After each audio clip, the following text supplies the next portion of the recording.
Welcome to our channel. Today we how to log into Airtable for database workflows without spreadsheets step by step clearly. To begin, open your web browser.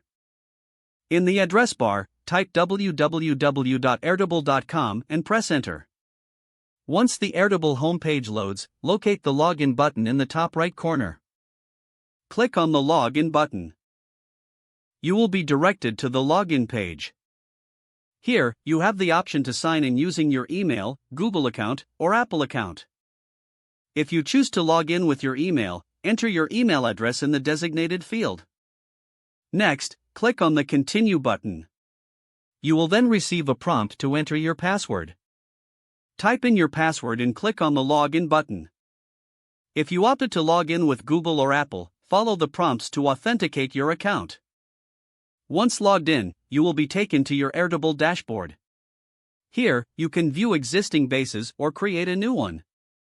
To create a new base, click on the Add a Base button. You can either choose to start from scratch or use a template. After selecting your option, give your new base a name and click Create. Now you can begin working with Airtable's full suite of database features. Explore the various tools available to manage your data without the need for traditional spreadsheets. If the page does not load, refresh the browser or try again in a private or incognito window. Make sure you are using the correct email address, then retype it carefully to avoid small typos. If your password is not accepted, use the reset option and create a new strong password you can remember. Check your spam folder for verification or security emails, then complete any requested confirmation steps. Enable two-factor authentication if available to improve account security and reduce unauthorized access risk. After signing in, review your profile details so your contact information and settings are accurate and current. If you see an error message, note it down and try again after restarting your device and internet connection. Log out when you finish, especially on shared devices, to keep your account and payment information secure.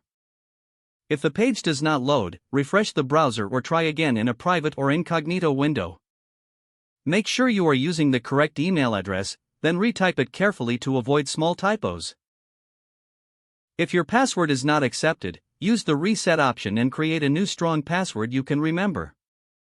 Don't forget to like this video and subscribe to our channel for more step-by-step tech guides.